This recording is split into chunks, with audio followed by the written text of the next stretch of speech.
মারাকানা লুসাইলের পর এবার বিশ্বকাপের চূড়ান্ত মহাকাব্য রচনার মঞ্চ মেটলাইফ স্টেডিয়ামের শহর নিউ জার্সি। এখানেই যবনিকাপাত ঘটবে ফিফা বিশ্বকাপ 2026-এর। কারো চার কিংবা কারো দ্বিতীয় তারকা যোগ হবে জার্সিতে। তার জন্য এবার পুরোপুরি প্রস্তুত নিউ জার্সি।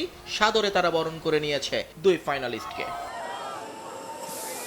নিউ জার্সির আকাশ জুড়ে তখন জয়ের সুবাস। ফ্রান্সকে 2-0 গোলে উড়িয়ে দিয়ে ফাইনালে পা রাখা স্প্যানিশ আর্মাডারা যখন টিম হোটেলের সামনে, তখন তাদের বরণ করে নিতে অপেক্ষায় শত শত ভক্ত।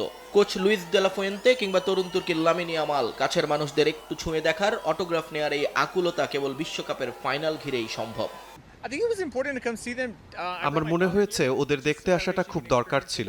আমি আমার মেয়েকে সাথে নিয়ে এসেছি যাতে ও বিশ্বকাপের আসল আমেজ এবং এর চারপাশের জাদুকরী পরিবেশটা নিজের চোখে অনুভব করতে পারে। আমরা প্রায় 2.5 ঘন্টা ধরে এখানে অপেক্ষা করছি। আমি শুধু পেদ্রির একটা অটোগ্রাফ চাই। স্পেন যখন নিউ জার্সিতে উৎসবের প্রস্তুতি নিচ্ছে, ঠিক তখনই আটলান্টা স্টেডিয়াম ছেড়ে একই পথ ধরে বর্তমান বিশ্ব চ্যাম্পিয়ন আর্জেন্টিনা। 90+ মিনিটের এক থ্রিলার সেমিফাইনাল শেষেই তারা পাড়ি জমান ফাইনালের শহরে। এ সময় স্কলনির শিষ্যদের চোখে মুখে ছিল টানা দ্বিতীয়বার শিরোপা ধরে রাখার আত্মবিশ্বাস।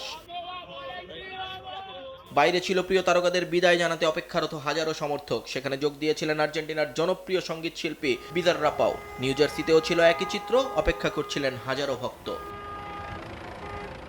1958 আর 1962 বিশ্ব চ্যাম্পিয়ন ব্রাজিলের পর প্রথম দল হিসেবে টানা দুবার বিশ্বকাপ ধরে রাখার মিশন এবার আর্জেন্টিনার, আর স্পেনের সামনে দ্বিতীয় ট্রফি ছোঁয়ার হাতছানি। নিয়ন মোহাইমিন, সময় সংবাদ।